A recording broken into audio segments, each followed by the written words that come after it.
So this lecture is going to focus on more redox, figuring out what's happening and why, and then also we're going to talk about balancing reactions by doing the half reaction method in redox. So I just want to refresh you from before that we're talking about the gain and loss of electrons, and I want you to remember this by remembering oil rig. Oxidation is loss, reduction is gain. So with oil rig, we can very easily determine and remember if something has lost an electron, it is oxidized. If it has gained electrons, it is reduced. I know it seems kind of opposite because we certainly don't say, over the holidays when we've been eating for 2 weeks that we are reduced. But you have to remember, we're talking about the gain and loss of negativeness. So if we gain negativeness, we're reducing the overall charge. If we lose negativeness, we're increasing the overall charge. So atoms that lose electrons are oxidized. Atoms that gain electrons are reduced. I also want you to remember about looking to the products to see what the reactants are, whether they are oxidized or reduced. It is always the reactants that are either oxidized or reduced. We look to the product to see what's going on and what's happened, but we 100% call or name the reactants, that which is oxidized or reduced, etc. So with redox reactions, we have something that is oxidized or something that is reduced. But that thing that is oxidized is what we call the reducing agent. So in this particular example here, what I have is sodium. It goes from Na, which is 0 in its free state, to +1. Going from 0 to +1 means losing negativeness and becoming positively charged. It has lost 1 electron.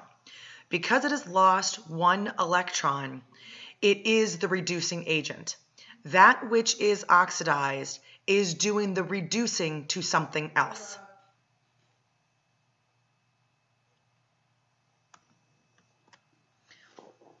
If we look at the chlorine gas, we can see that it is also in its free state with an oxidation number of 0, and it changes to -1.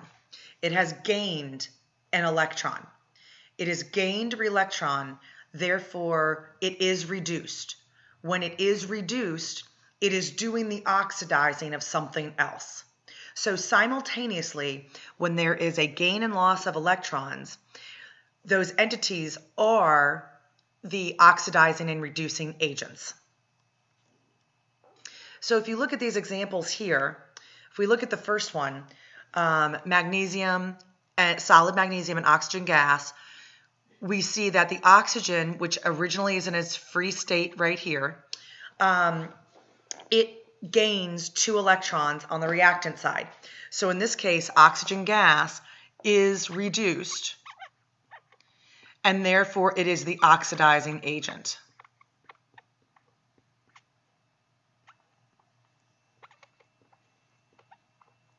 Okay, magnesium, solid magnesium, starts also in its free state at 0 and becomes 2+. That means it has lost electrons. If it has lost electrons, it is oxidized. And because it is oxidized, it is the reducing agent. Okay. The rest of these I'm not going to go through. I want you to take time and go through the PowerPoints and go through them on your own. I have uploaded this particular PowerPoint, so it's up there and ready to be looked at, and you can go through the other examples. It gives you all the information. And you can try these as well. And if you need the answers to these, you can go ahead and email me, and I'll be happy to provide them. So I want to make just one note that is actually a pretty important note. You need to star this, know it, write it down, highlight it, do whatever you got to do. When we're talking about these transfer of electrons, they do not need to be a complete transfer, okay? You have to remember that sometimes in covalent compounds, we have either an equal or an unequal sharing of electrons. Just because they're sharing electrons doesn't mean a reaction is not occurring, but it also means it's not a complete transfer of electrons like we see in ionic compounds. So we can have redox without combustion. In this case, what you'll see is that solid sodium has an initial oxidation number of 0. And again, it changes to the +1. Where chlorine is also 0, and it becomes -1. So we see the chlorine being reduced and the sodium being oxidized. And here, there is actually a complete transfer of electrons by way of having an ionic compound. I want you to recognize with redox how this occurs with the activity series. You will note in these particular examples, and you will see this like this in your book as well, they are completely ignoring the anion of the ionic compound. You know, in the first reaction here, I'm just going to number these 1 and 2. You notice in the first reaction here, you have solid magnesium and a copper cation. They've just completely left the anion out of this equation. They're kind of ignoring it. It's not that it doesn't exist. It's not that it's not there. It's just unimportant to see what's happening. And if you remember from the activity series, we will see that magnesium is higher on the list than copper is. Therefore, magnesium can come in and attach to whatever anion is present in solution, kicking off that copper, and we would get a copper precipitate. However, if the reverse were to be true, if we were to have a solid copper in a magnesium solution, copper is not strong enough to kick off that magnesium and have the magnesium precipitate out. In reaction number 2, we actually get no reaction. And we wouldn't actually write this. We would write this part, arrow, NR. So we're just going to go through these 3 examples, and then I'm going to show you by how we can balance equations by way of half reactions. So what we have here in the first one is strontium, oxygen gas, and SRO. Now, I'm for demonstrative sakes, I'm going to tell you that this is in its free state. I don't know why I forgot to put the states in here, but I did.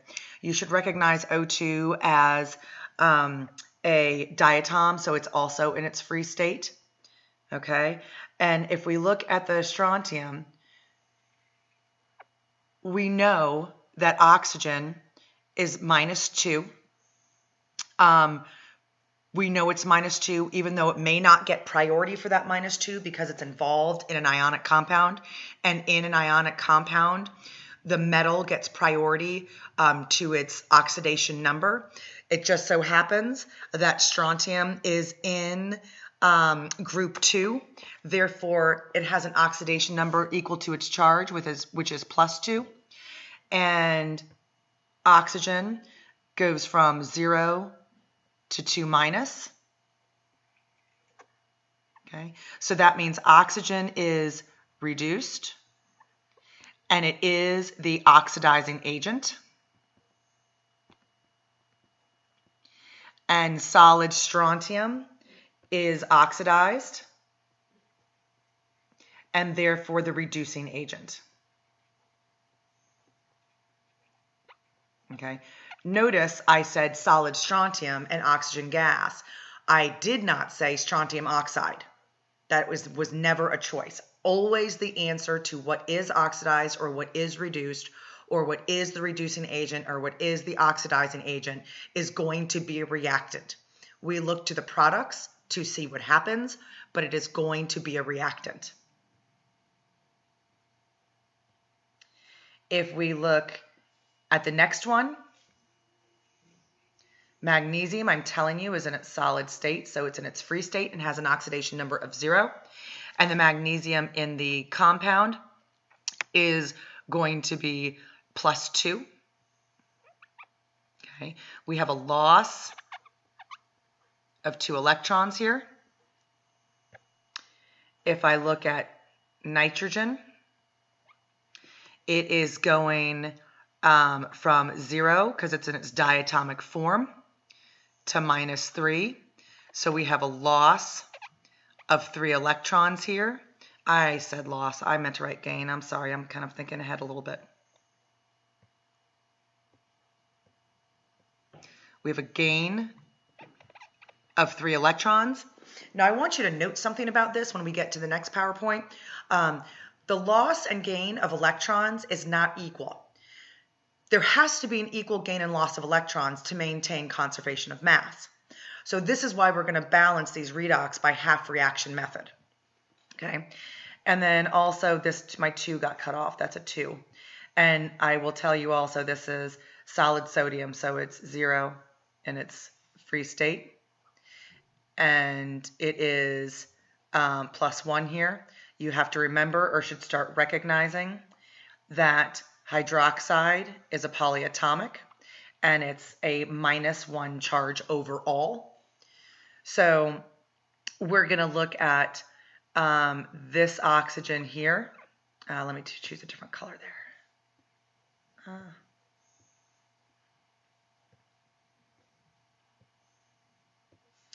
This oxygen has no change. It is 2-, and actually does have a change, just kidding, and 1-.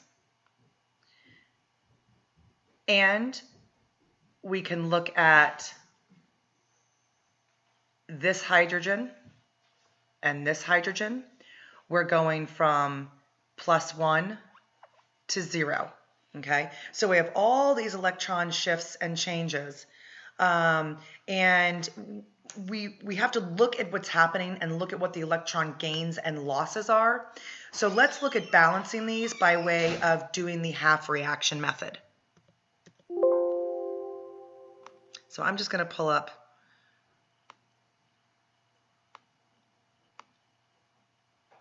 my other slide. Maybe, there we go. So in the past, when we've balanced reactions, we've used coefficients in the front of whatever the compounds are in order to ensure there's the same number of things on each side of the arrow. This maintains our conservation of mass. Now we're going to do it by way of using half reactions. So we've already decided that in particular redox reactions, we have 2 sides. We have something that is oxidized and we have something that is reduced. So honestly, the easiest way to balance oxidation, reduction, or redox reactions is by way of the half reaction method. So, and again, this is only on paper. It's not like we're actually separating out in 2 beakers each side of the reaction. Only on paper are we going to do it this way in order to balance each side and then eventually combine them back together. So what do I mean by that? The very first thing we have to do, like in any other redox, is assign the oxidation numbers and determine what is oxidized and what is reduced, and by how many electrons. Then we're going to write the oxidation and reduction halves separately. I like to do 2 columns. Some people like to put them top and bottom, but the idea is you're going to write them out separately. Then how we balance is you balance all the other elements except hydrogen and oxygen. We're going to leave those for last. Then we balance the oxygens by adding water opposite to where the oxygen is. Now, you have to remember, water is already in solution because we're talking about aqueous solutions. It's not like I just randomly, poof, here's water, it's in there. It's already in there by definition of it being an aqueous solution. So we balance the oxygens by adding water opposite of where the oxygen is. Then we're going to balance the hydrogens by adding hydrogen ion opposite of where the hydrogens are. And then we balance the charge by the addition of electrons. Sometimes we might have to use a multiplier. Remember, I said I wanted you to remember that the gain and loss of electrons was uneven in that last problem. It was 2 and 3 gained and lost. So you would have to use a multiplier of some kind to make sure the electrons are even, maintaining conservation of mass. Oh, yeah, look, there's number 4. I just said it. Multiply the half reactions by integers so that the electrons gained and lost are the same. And then we're going to add the half reactions together, subtracting or canceling out things that are on both the left and the right side of the arrows. And then we just need to double check one more time and make sure the equation is actually balanced. And I just want to remind you again, much like when you add coefficients in front, you can't just randomly change subscripts to make something balance. If something is not balancing with the electrons and the coefficients, there's probably an error in the way you've written your formula. You can correct an error in formula, but you can't randomly change subscripts in your formula just to make it balance. So if we look at this particular example, we're going to look at MnO4 minus, C2O42 minus, Mn2 plus, and CO2. Okay? Now, first thing we have to do is assign the oxidation numbers. We've gone through and solved for manganese.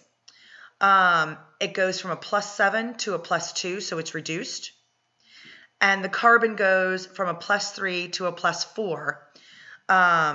Oh, my little bubble here is shifted. This little +4 here is supposed to be on top of the carbon. I'm sorry, it shifted when I made this up. So it goes from a +3 to a +4, so it is oxidized. When I go from a +3 to a +4, that's a loss of 1 more electron, a loss of negativeness. When I go from a +7 to a -2, that means I've gained 5 negativenesses. Remember, electrons are negative, so 7 minus 5 equals 2. So manganese has gained 5 electrons, and the carbon loses 1 electron. Remember, oil rig. Oxidation is loss, reduction is gain. Now we're going to write each half reaction. So here we have the half reaction of the oxidized side. So the carbon was oxidized, so we wrote that half reaction, and what we have to do is balance just the carbons, ignoring everything else. Remember, we balance the elements first, ignoring all the oxygens and hydrogens, if any. So putting a 2 in front of this carbon dioxide puts 2 carbons, good to go. The next thing we're going to do is balance the oxygens. Now, we have to add the electrons that were lost. Remember, electrons were lost, so it goes over here. But we're going to have to balance these oxygens. And what you'll see is I have 4 oxygens on the left and 2 oxygens on the right. That means in order to balance oxygens, I need to add water. Remember, I'm not really adding water. Hold on, let me just write this out. Let me go back here. I'm not really adding water per se. It's already in solution. But if I add water to this side, okay, then what that allows me to do is to put a 2 in front of that hydrogen. So now I have 4 oxygens. Oh no, I messed this one up, you guys. I'm sorry. I wasn't paying attention. This is a bad example. I wanted a better example to show you the hydrogens and the oxygens. Okay, let's just pretend for 1 minute. So for the purposes of showing you and demonstrating, let's just pretend for 1 minute that 2 is not there, and really there's only 1 carbon. Okay, we're just pretending. Doesn't really exist, we're just pretending. So now that I've put this 2 in front of the water, I can say, okay, 2 oxygens, that's a total of 4. Now my oxygens are balanced. The problem is, now I have a hydrogen over here, but nothing to balance it with. So I'm going to use my H+ ion, which remember is in solution already because we are talking about an aqueous solution. hydrogen ions and water molecules and hydroxide ions are in solution already just from the water being present. So now I can put a 4 in front of this hydrogen ion, giving me 4 hydrogens, 4 hydrogens. That's how we're using the water and the hydrogen molecules to balance the oxygens and hydrogens. So now let's move on. Again, remember, I was pretending with this one. We don't really need to do that. This was a poor example. I apologize. If we look at this half reaction of the reduced manganese, what we can see is that we do need to add 4 waters. Now, here the manganese are already balanced. I have 1 and 1. So I don't need any coefficients in front of anything to balance it. Even though one is charged and one of them is not charged, it kind of sort of is, they're even. There's 1 of each. But I have these oxygens I have to deal with. So I'm going to put water opposite of the arrow of where I need to balance the oxygens. In this particular example, I had 4 and 2. So I had to get 2 more to balance this one out. In this example, there's only oxygens on the left-hand side. So I added 4 waters to the right-hand side because that will give me 4 oxygen, 4 oxygen. But now I have to take care of these hydrogens.